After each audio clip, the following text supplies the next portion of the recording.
জয় রাধে। আজকের পাঠ গ্রন্থকারে কৃষ্ণ গুরু ও বৈষ্ণবের আজ্ঞা গ্রহণ, শ্রী চৈতন্য চরিতামৃত আদি লীলাখণ্ড, শ্লোক 33। ওরে মূঢ় লোক, শোনো চৈতন্য মঙ্গল, চৈতন্য মহিমা যাতে জানিবে সকল। কৃষ্ণলীলা ভাগবতে কহে দে বেদব্যাস, চৈতন্য লীলার ব্যাস বৃন্দাবন দাস। বৃন্দাবন দাস কইল চৈতন্য মঙ্গল, যাহার শ্রবণে নাশে সর্ব অমঙ্গল। হে মূর্খগণ, চৈতন্য মঙ্গল পাঠ করো। এই গ্রন্থ পাঠ করলে শ্রী চৈতন্য মহাপ্রভুর মহিমা জানতে পারবে।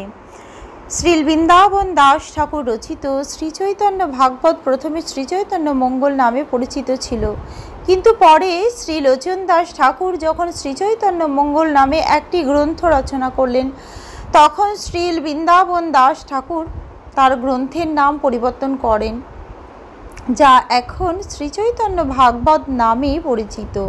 শ্রী চৈতন্য ভাগবতে শ্রী চৈতন্য মহাপ্রভুর জীবনী বিস্তারিতভাবে বর্ণিত হয়েছে এবং শ্রী কৃষ্ণদাস কবিরাজ গোস্বামী ইতিমধ্যেই বর্ণনা করেছেন যে শ্রী বৃন্দাবন দাস ঠাকুর যা উল্লেখ করেননি তার শ্রী চৈতন্য চরিতামৃত গ্রন্থে তিনি তারই বর্ণনা করেছেন। শ্রী কৃষ্ণদাস কবিরাজ গোস্বামী যেভাবে শ্রী চৈতন্য ভাগবত গ্রহণ করেছেন তা থেকে বোঝা যায় যে তিনি শ্রী বৃন্দাবন দাস ঠাকুরকে তার গুরু রূপে গ্রহণ করেছিলেন।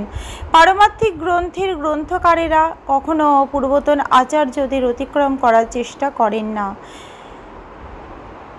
ব্যাসদেব যেভাবে শ্রীকৃষ্ণের সমস্ত লীলা শ্রীমদ্ ভাগবতে বর্ণনা করেছেন, শ্রী বৃন্দাবন দাস ঠাকুর ঠিক সেভাবেই শ্রী চৈতন্য মহাপ্রভু লীলা বর্ণনা করেছেন। শ্রী বৃন্দাবন দাস ঠাকুর শ্রী চৈতন্য মঙ্গল রচনা করেছেন। এই গ্রন্থ শ্রবণ করলে সব রকম অমঙ্গল নষ্ট হয়ে যায়। শ্রী চৈতন্য মঙ্গল পাঠ করলে শ্রী চৈতন্য মহাপ্রভুর ও শ্রী নিত্যানন্দ প্রভুর মহিমা হৃদয়ঙ্গম করা যায় এবং কৃষ্ণ ভক্তির চরম সিদ্ধান্তে উপনীত হওয়া যায়। ভাগবতে যত ভক্তি সিদ্ধান্তেরও সার লিখিয়াছেন, ইহা জানি করিয়া উদ্ধার। চৈতন্য মঙ্গল শুনি যদি পাষণ্ডী যবন, সেই মহাবৈষ্ণব হয় ততক্ষণ। মনুষ্যের রচিতে নারে ঐচ্ছে গ্রন্থধন্য, বৃন্দাবন দাস মুখে বক্তা শ্রী চৈতন্য। শ্রীমদ্ ভাগবতের প্রামাণিক তত্ত্ব উল্লেখ করে শ্রী বৃন্দাবন দাস ঠাকুর শ্রী চৈতন্য মঙ্গলে ভগবত ভক্তির সিদ্ধান্তের সারাংশ বর্ণনা করেছেন। মহাপাষণ্ডী বা যবনও যদি শ্রী চৈতন্য মঙ্গল শ্রবণ করেন তাহলে তিনি এক মহাবৈষ্ণবে পরিণত হন। এই গ্রন্থের বিষয়বস্তু এত গভীর যে কোনো মানুষের পক্ষে তা রচনা করা সম্ভব নয়। তাই মনে হয় যেন শ্রী চৈতন্য মহাপ্রভু স্বয়ং শ্রী বৃন্দাবন দাস ঠাকুরের মুখ দিয়ে কথাগুলি বলেছেন। আজকের পাঠ এই অবধি।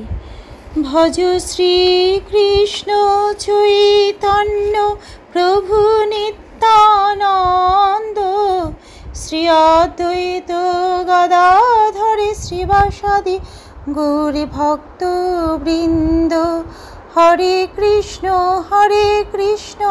কৃষ্ণ কৃষ্ণ হরে হরে, হরে রাম রাম রাম হরে হরে। জয় রাধে জয় রাধে, জয় রাধে জয় রাধে। জয় রাধে।